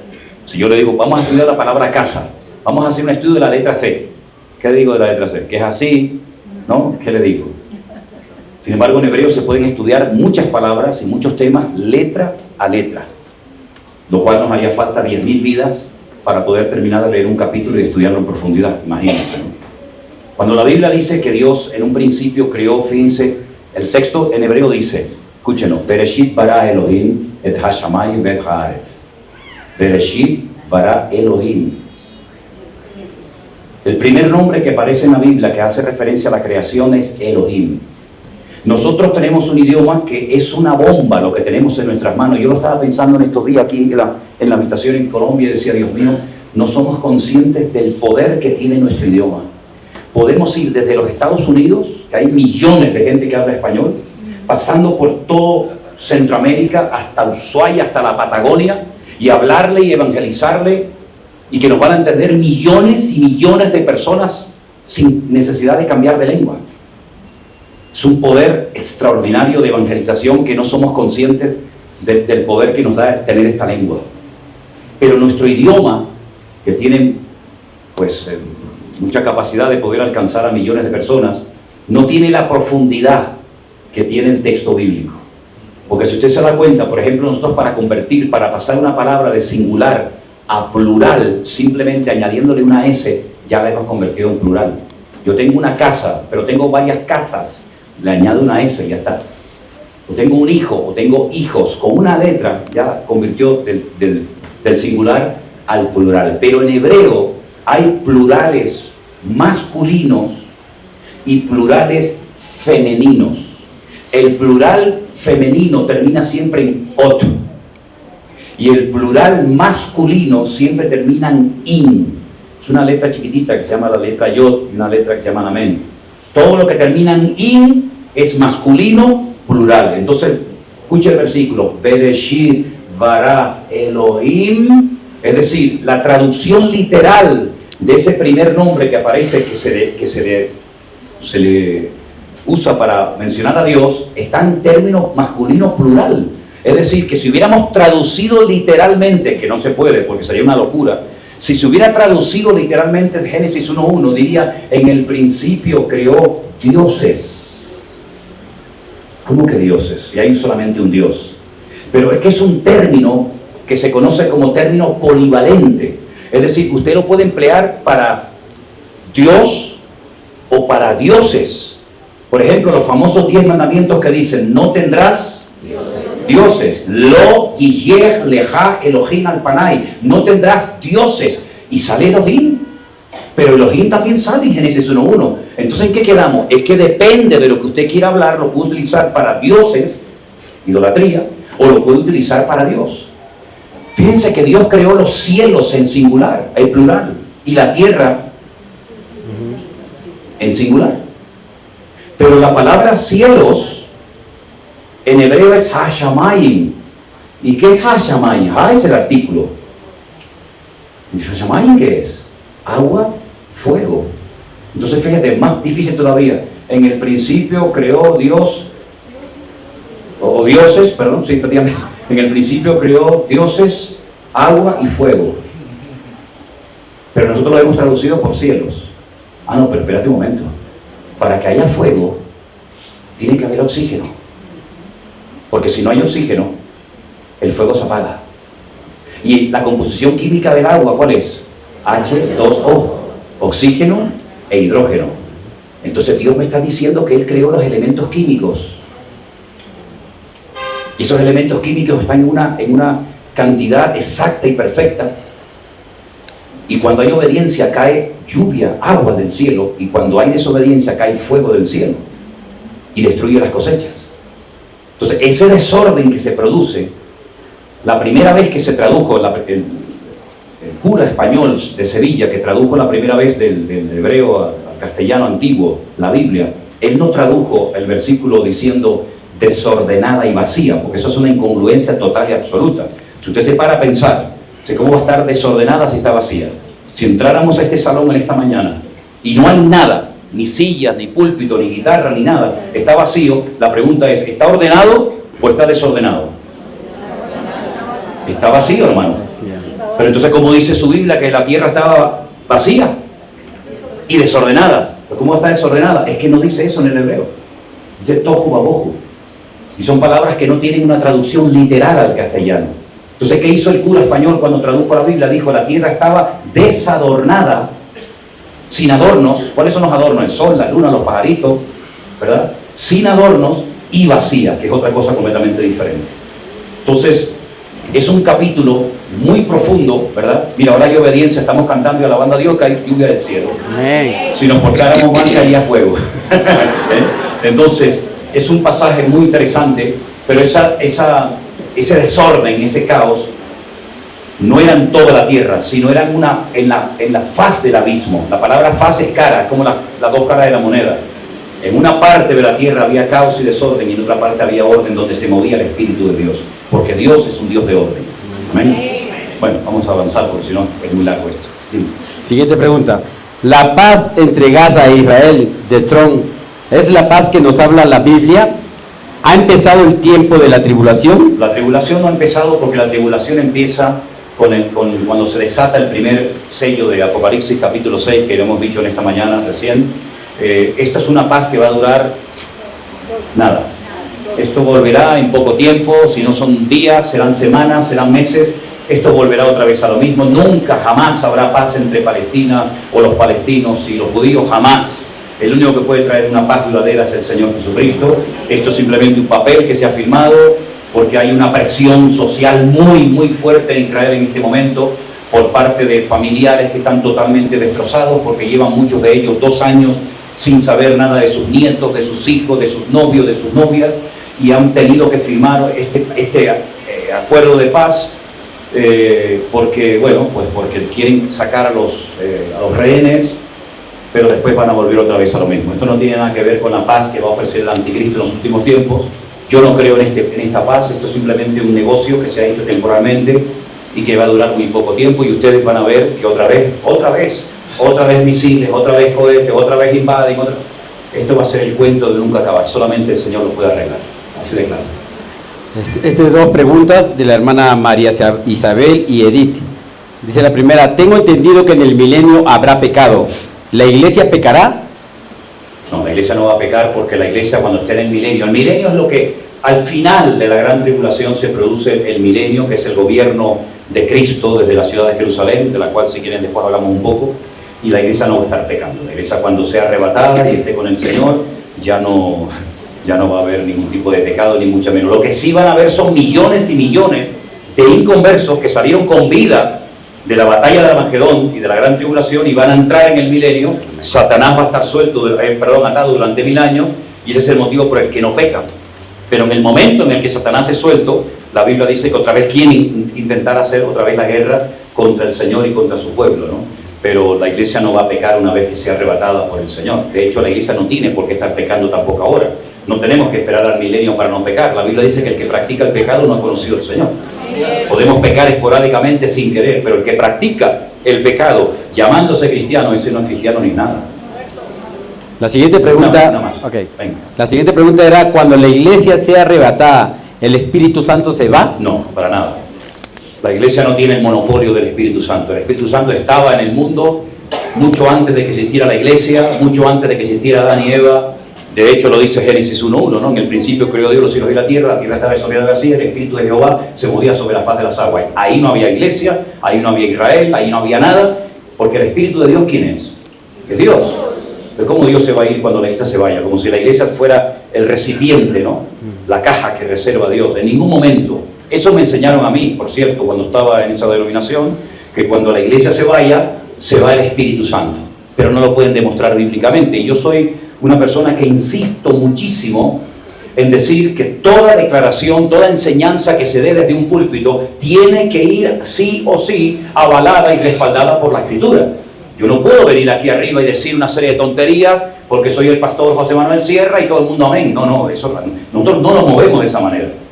Usted tiene que comprobar y discernir si lo que estamos enseñando coincide con la palabra de Dios. Yo no puedo demostrar, y yo he leído la Biblia y creo que de Biblia hace un poquito, ¿no? Yo no puedo demostrar con la palabra de Dios en la mano que cuando la iglesia, los cristianos sean arrebatados del planeta Tierra, el Espíritu Santo se va con ellos. Que no hay ni un versículo que lo diga. Por lo tanto, ¿por qué se ha enseñado? Bueno, hay tantas cosas que se han enseñado y se siguen enseñando que no están en la Biblia y la gente las cree. ¿Por qué? Porque la gente repite las cosas como los loros. Los loros repiten lo que le han enseñado. No, es que la iglesia no sé qué, no, es que el anticristo no sé cuánto, es que es la gran tribulación. Pero usted lo ha leído, lo puede comprobar, lo puede demostrar. No, entonces ¿por qué lo dice? No, es que en mi iglesia, hermano, en mi denominación creemos esto. Y no será cuestión de que la denominación se tiene que adaptar a la Biblia y no pretender que la Biblia se adapte a su iglesia. Porque claro, si usted enseña las cosas como los loros y no las puede demostrar bíblicamente, ¿con qué credibilidad, con qué autoridad está predicando usted en este día la palabra de Dios? ¿Se da cuenta? Ok, después respondemos a más preguntas. Permítame decirles que... ¿Cuánto tiempo tenemos? ¿2 notas? Bueno, miren, vamos al capítulo 13, ¿vale? Esto ha sido simplemente un paréntesis. ¿Queda claro, hermanos? Quiero preguntarles, ¿queda claro que el anticristo no es un engendro del diablo con una mujer, sino es un hombre de carne y hueso? ¿Queda claro? Ok. En el mismo capítulo 13 se habla ahora de otro personaje, de otra bestia, y las características son las siguientes. Capítulo 13, verso 11. Después vi otra bestia que subía de la tierra y tenía 2 cuernos semejantes a los de un cordero. Ay, amigo, pero cuando hablaba como un demonio. Se te cae. Es decir, una cosa es la apariencia y otra cosa es la realidad. Y dice la Biblia que de la abundancia del corazón habla la boca. Parece un cordero, pero cuando abre la boca me estaba agitando, es un demonio. el calor que hace. Ejerce toda la autoridad de la primera bestia en presencia de ella y hace que la tierra y los moradores de ella adoren a la primera bestia cuya herida mortal fue sanada. Versículo 13. También hace grandes señales de tal manera que aún hace descender fuego del cielo a la tierra delante de los hombres y engaña a los moradores de la tierra con las señales que se le ha permitido hacer en presencia de la bestia, mandando a los moradores de la tierra que le hagan imagen a la bestia que tiene la herida de espada y vivió. Y se le permitió infundir aliento a la imagen de la bestia. Aquí entramos ya en lo que es la inteligencia artificial y todas estas cosas que se están inventando últimamente. Por cierto, ahora está circulando por ahí algunas predicaciones mías, que no son mías ni soy yo, de inteligencia artificial, que ya me podrían hacer un poquito más guapo, porque la verdad es que cuando me invitan en inteligencia artificial salgo como medio tonto, ¿no? Pero bueno, tampoco que sea una gran belleza, pero bueno, por lo menos respete lo que hay. Dice, se le permitió infundir aliento a la imagen de la bestia para que la imagen hablase y hiciese matar a todo el que no la adorase. Y hacía, esto es tremendo, que a todos, pequeños, grandes, ricos, pobres, libres y esclavos, se les pusiese una marca en la mano derecha o en la frente. A veces cuando cae agüita creo que se... Y que ninguno pueda comprar ni vender, sino el que tuviese la marca, el nombre de la bestia o el número de su nombre. Y aquí hay sabiduría, dice Juan. El que tiene entendimiento cuenta el número de la bestia, pues el número de hombre es número de hombre y su número es 666. Ahora, hay una característica muy interesante, un dato espectacular que nos está dando la Biblia, que el mundo no lo tiene, el mundo no lo sabe. Esto es una información codificada para nosotros. El mundo no tiene ni idea de esto. Los idiomas de la Biblia, que fueron en el Antiguo Testamento el hebreo, salvo algunas partes del arameo, y el griego del Nuevo Testamento, tienen una particularidad que nuestro idioma no tiene. Y es que son idiomas alfanuméricos. Es decir, cada letra equivale a un número. Entonces, cuando usted quiere aprender hebreo, lo primero que tiene que aprender son las 22 letras del Aleph Bet. Y esas 22 letras se clasifican, cuando uno tiene el papelito para aprenderlas, se clasifican en unidades, en decenas y en centenas, del 1 al 9, del 10 al 90 y del 100, 200, 300, 400. Entonces usted se va a dar cuenta que, por ejemplo, la primera letra, que es la letra Aleph, que no es la A, es una especie digamos, de comodín, que usted lo convierte en lo que quiera. La letra Aleph es el 1, la letra Bet es el 2, la letra Aleph Gimel es el 3, y así sucesivamente. De tal manera que, por ejemplo, en Israel hay personas que cuando leen la Biblia en hebreo, te la van leyendo por números. No te dicen, en el principio creó Dios los cielos y la tierra. Hay un gran matemático, un rabino judío en Israel que te lee por números, dice 465, 68, 69, 74, total 544. Y ellos saben cuál es el valor numérico de cada versículo de la Biblia. Saben cuántas letras tiene cada versículo. Saben cuántas letras tiene cada capítulo. ¿Por qué? Porque cuando se hace una copia de la Biblia a mano, que se tarda 4 años y medio en terminar la Torá, los primeros 5 libros de la Biblia, todas las copias tienen que tener en el primer renglón el mismo número de letras, y en el segundo igual, y en el tercero igual. De tal manera que si usted compra un pergamino, por ejemplo, de Éxodo 20, y usted lo tiene aquí en su casa en Colombia, usted se va a dar cuenta de que ese pergamino parece que es una fotocopia del mismo pergamino que compró un señor en Ámsterdam, en Holanda. Porque es exactamente igual. No puede haber en una línea 10 letras y en el otro pergamino 20, sino que todas tienen el mismo número de letras. Y cuando se termina de hacer el pergamino, con un pelo, se va midiendo la distancia entre letra y letra y se va contando. Y si no coincide, se quema ese pergamino o se destruye, a menos que tenga el nombre de Dios, que hay que enterrarlo. Es una perfección absoluta. Usted se va a dar cuenta de que cada palabra, cada nombre, cada lugar tiene un valor numérico. Hagamos la prueba, por ejemplo, en español. Si la A sería el 1, la B sería el 2, y la C el 3, y la D el 4. Entonces usted escribe su nombre, y como usted sabe, cada letra, vocal o consonante, aunque no hay vocales en hebreo, pero bueno, usted puede saber su nombre cuánto suma. Es muy interesante esto se llama gematría. Todo tiene sus límites, ¿no? Para no volvernos locos con esto. Gematría, el estudio numérico de la palabra de Dios.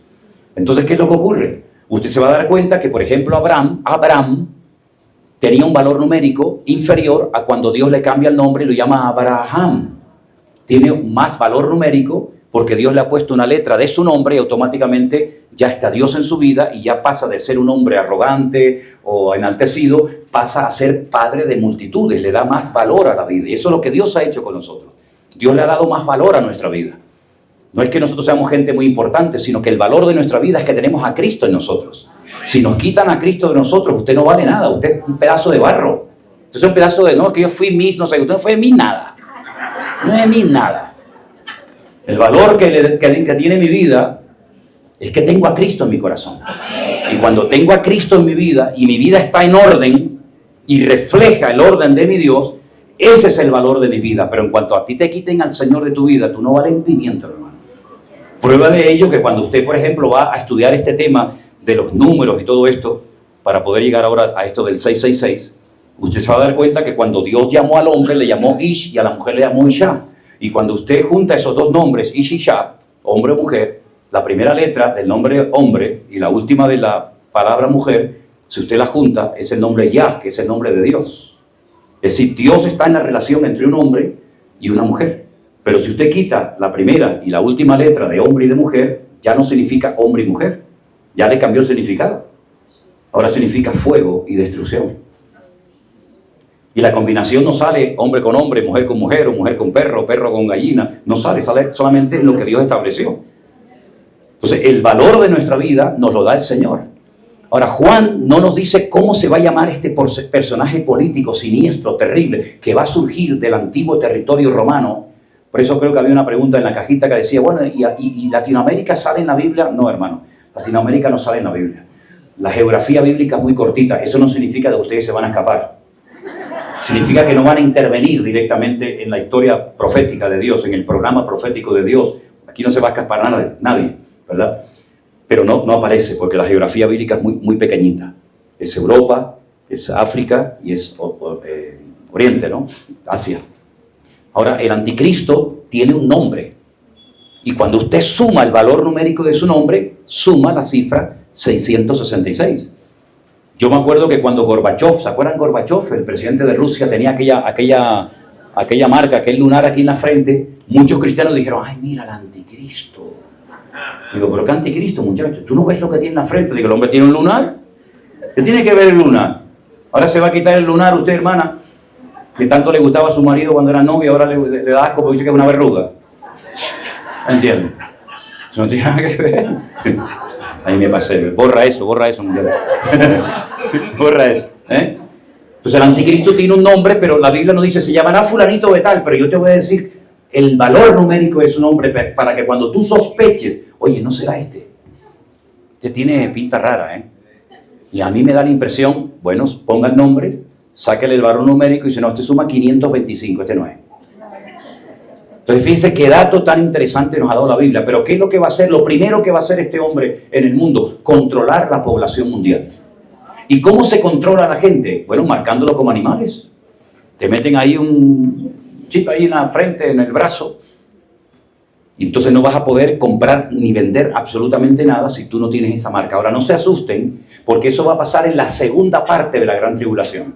No en la primera parte, donde yo creo que vamos a estar hasta la final trompeta, sino en la segunda parte donde, según la Biblia, yo entiendo, la iglesia ya no estará, ¿de acuerdo? Pero si por casualidad hay alguno aquí presente que se va a quedar, porque habrá algunos que están aquí esta mañana que se va a quedar en la segunda parte de la gran tribulación y va a llegar un momento cuando tú vas a buscar tu dinero en el cajero automático y no te va a salir nada, y vas a hablar con la directora y te dice que usted no tiene la marca, y vas a poner gasolina y no puedes poner, y vas a comprarle los libros del colegio a los niños y no puedes comprarlo, y no puedes hacer nada, pues entonces ya sabes que si te marcan, amigo, para ti ya no hay esperanza.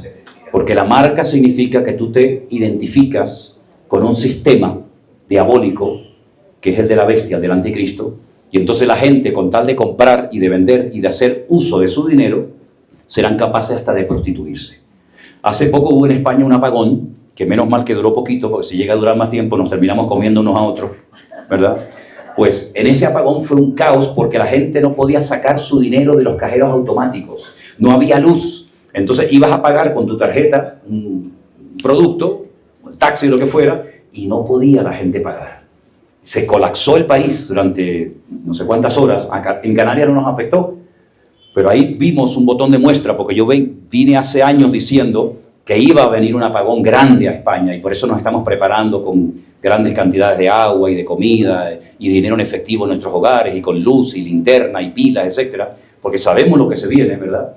Y entonces por eso hay la necesidad de despertar a una cruda realidad. Imagínense, yo vivo en un piso séptimo. En Canarias yo vivo en el piso número 7. Nos levantamos una mañana y abrimos el grifo para lavarnos, porque de vez en cuando también nos lavamos, y no había agua. Todo el edificio, tú veías a la gente gritando, insultando, ¿pero qué ha pasado? El gobierno desgraciado, no sé qué. Y yo tranquilo, yo me bajé a mi refugio. Yo saqué mis garrafitas de agua, y yo tenía agua en abundancia para meses. Algunos me decían, pero este hombre está loco. Si esto a nosotros no nos va a afectar, ¿no nos va a afectar? Pues no pasa nada. ¿Qué problema hay que yo tenga 500 litros de agua guardado en una habitación? ¿Qué problema hay? Ahí están. Las bombas que suben el agua hasta el 7º piso dejaron de funcionar, no había luz. Pero a mí no me importa, yo no dependo del sistema del faraón. Yo dependo de los principios espirituales en la palabra del Señor. Y entonces, mis queridos hermanos, aunque usted a lo mejor esto nunca se lo han dicho y nunca lo había escuchado en su vida, las cosas se van a poner tan complicadas y tan difíciles que, como yo le dije a los americanos el otro día cuando estuve allí, usen el dinero que tienen, porque el dólar se va a devaluar de tal manera que algunos de ustedes lo van a tener que utilizar como papel toalete en el baño. Miren cómo ha caído el dólar. El dólar ha caído de una forma estrepitosa, llegó a estar 1-1 con el euro. El euro se terminó comiendo al dólar.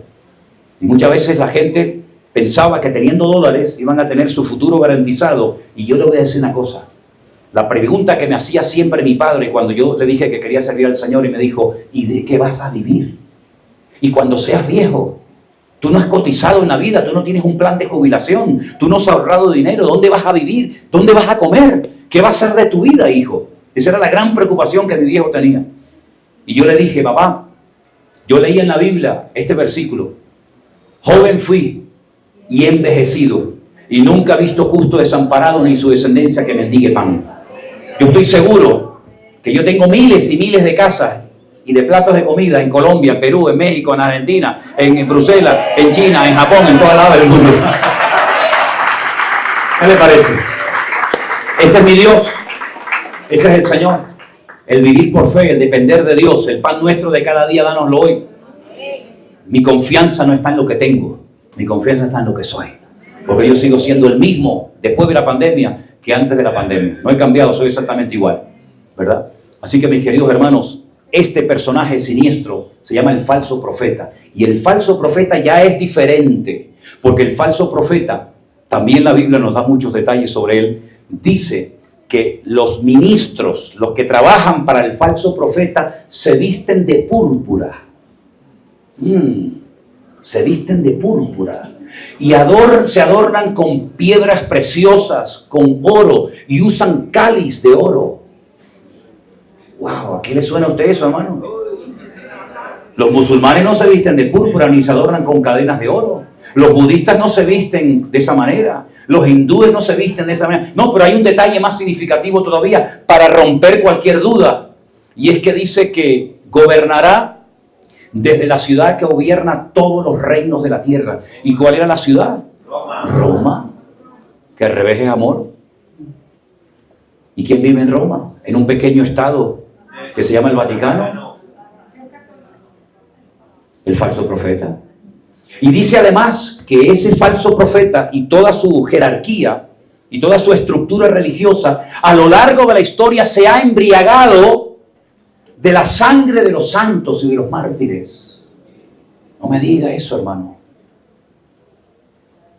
Cuando usted analiza la historia, usted dice, la Santa Inquisición. 300 años quemando en la hoguera a la gente. ¿Saben que este cura español, Casidoro de Reina, que tradujo la Biblia, se tuvo que salir corriendo del monasterio de donde vivía en Sevilla y tuvo que huir primeramente a Suiza y posteriormente a Alemania porque lo querían matar en la hoguera? Tuvieron una noche una reunión y dijeron los monjes cartujanos, ¿qué hacemos? ¿Nos vamos? ¿Nos quedamos? ¿Qué hacemos? Se está traduciendo la Biblia a los alemanes en su idioma. Vamos a traducirla también nosotros para que los españoles tengan acceso a las escrituras. Pero si lo hacemos nos van a matar. ¿Qué hacemos? La mitad del convento dijo nos quedamos. La otra mitad dijo nos vamos. Y los que se fueron dijeron nosotros vamos por un camino y ustedes se van por otro camino. Por si agarran a uno, por lo menos que escapen otros. Todos los que se quedaron, cuenta la historia, que los mataron en la hoguera. Murieron todos. Los que huyeron, uno de ellos Casidoro de Reina, tiempo más tarde, Cipriano de Valera, escribieron la Biblia. Y como no los pudieron quemar, los quemaron en esfinge. Los esfinges hacían como una estatua en forma de hombre y les prendían fuego como si los estuvieran quemando a ellos. La Biblia se logró traducir en Alemania. Pero claro, ¿cómo la llevamos ahora a España? ¿Cómo llevamos la Biblia a España? Y además la gente no sabe leer y escribir. Estamos hablando hace siglos y siglos y siglos. Había un nivel de analfabetismo brutal. Solamente sabían leer los reyes, los condes, los curas, los marqueses. ¿Y cómo hacemos? Bueno, pues vamos a llevarla de contrabando. Y encontraron a un Julianillo, un hombre pequeñito, casi deforme, con una joroba terrible, que cruzaba los Pirineos con unas barricas de vino enormes. Y entonces le dijeron, mete dentro de las barricas de vino ejemplares de la Biblia y transpórtalas a España. Y ora que Dios te dé sabiduría para saber a quién entregarlas. Y Julianillo, jugándose la vida, cruzaba con sus burritas los Pirineos. Y claro, llegaba a España y decía, ¿a quién le doy una Biblia? ¿A quién le doy una Biblia? Capaz que se la doy a un enemigo y me quema y me dice de dónde las ha sacado. Y bueno, al final a Julianillo lo mataron, lo quemaron en la hoguera también los españoles, ¿no? Y entonces Felipe II, un rey perverso, terrible, se unió con el clero español, hicieron la famosa Santa Inquisición. Y vinieron a Perú, y vinieron a México, y quemaron a centenares de hermanos nuestros en la fe. Y dice la Biblia, 2000 años atrás, que se vestirían de púrpura, se adornarían de oro, de plata, de piedras preciosas y se terminarían embriagando de la sangre de los mártires. Entonces, ¿de quién estamos hablando, mismo? ¿De quién estamos hablando? Entonces, cuando la gente me dice, no, yo soy católico. Usted es católico porque unos señores vinieron hace 500 años en 3 calaveras, la Pinta, la Niña y la Santa María.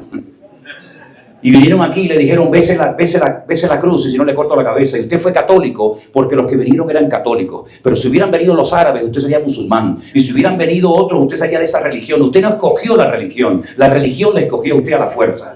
Y usted ha heredado algo que no funcionaba en Europa, pero lo dejaron aquí. Se fueron, pero nos dejaron toda esa basura. Y después se fundió con el sincretismo de las tribus. Y entonces usted se encuentra que están adorando al sol, a la luna, a las estrellas, a la Pachamama, a la Virgen María y a todas las estrellas y a todas las cosas raras.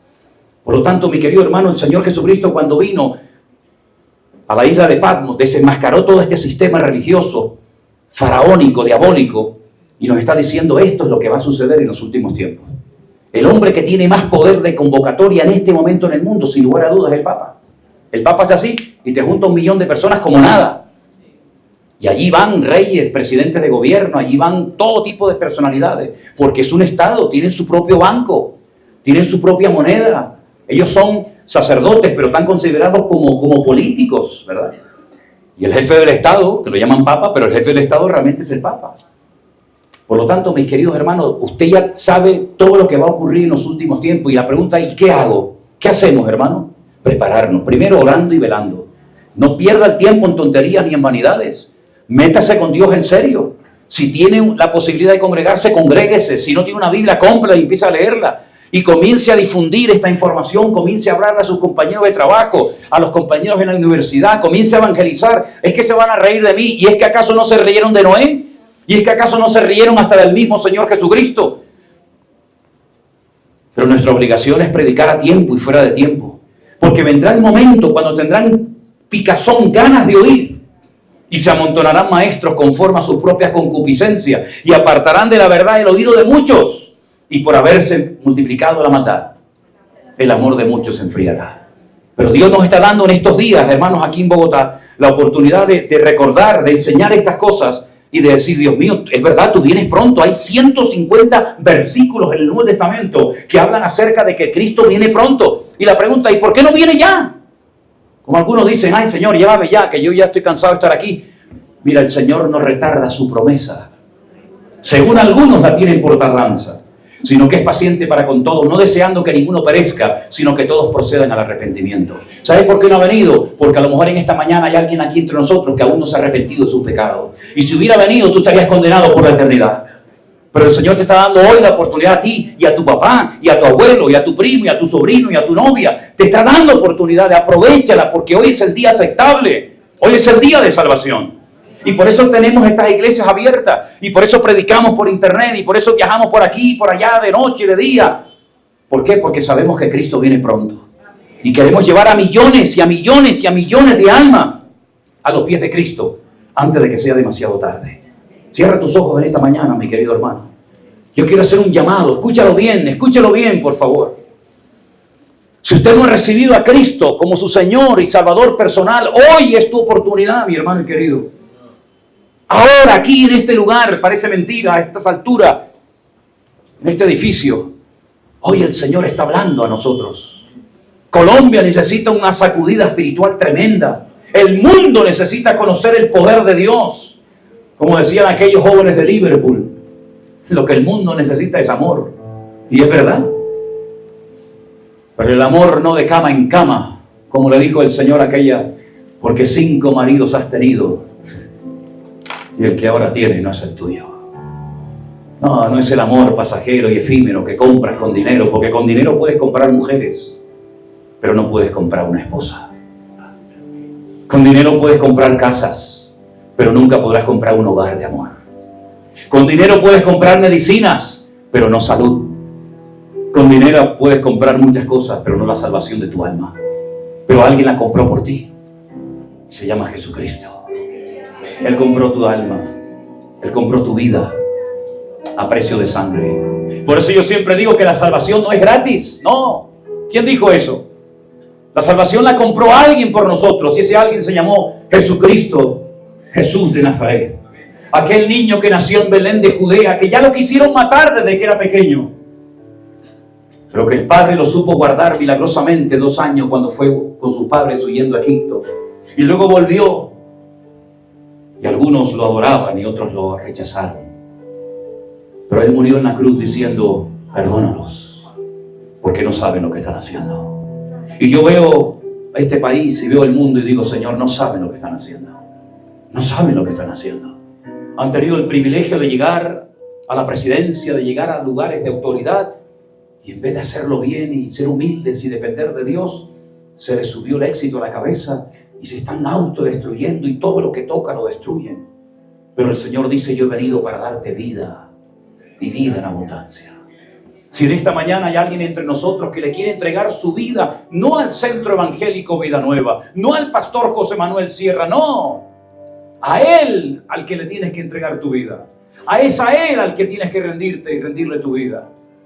Si es así, te invito a que levantes tu mano y le digas: Señor, yo quiero recibirte en mi corazón.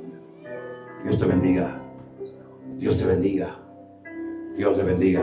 Dios le bendiga. Gloria a Dios. Los que han levantado su mano, pónganse de pie. Los que levantaron su mano, digan ahí donde están: Señor Jesús. Dígalo fuerte, quiero oírles. Señor Jesús, me rindo a ti en esta mañana. Perdona mis pecados, Señor. Yo te recibo en esta mañana como mi Señor y mi Salvador personal.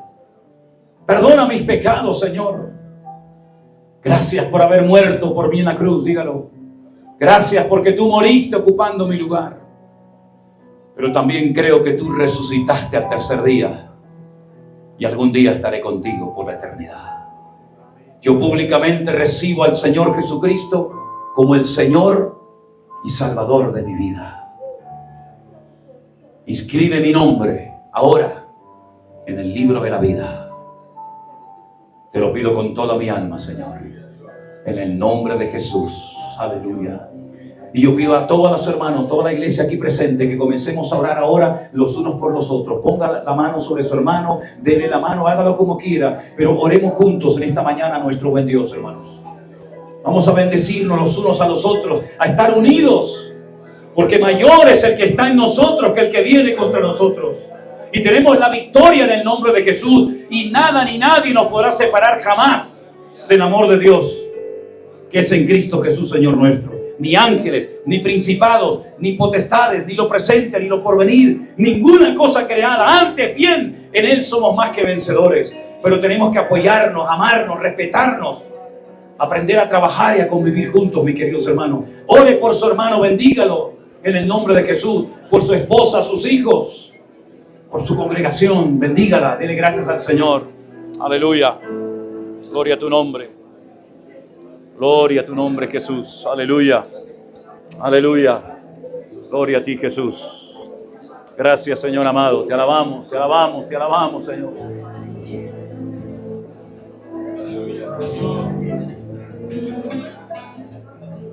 Bendice a tu iglesia aquí presente en esta mañana, Señor.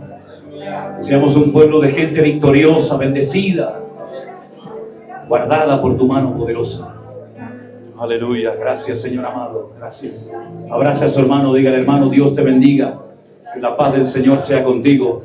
Y cuando termine de abrazarle, dele un fuerte aplauso al Rey de Reyes y al Señor de los Señores, porque Él se lo merece. Fuerte ese aplauso a nuestro Dios. Aleluya. Aleluya. Tú vienes contra mí con espada y jabalina. Yo voy contra ti en el nombre de mi Dios. No te tengo miedo, por muy grande que tú seas. Hoy te venceré una vez más. Tú vienes contra mí con espada y jabalina. Yo voy contra ti en el nombre de Dios. Amén. No te tengo miedo, por muy grande que tú seas. Hoy te venceré todos. Amén. Al enemigo yo vencí en el nombre de mi Dios. Mayor es el que está en mí que el que viene contra mí. Por un camino vendrá y por 7 huirá. Aleluya, quédate conmigo. Al enemigo yo vencí en el nombre de mi Dios. Mayor es el que está en mí que el que viene contra mí. Por un camino vendrá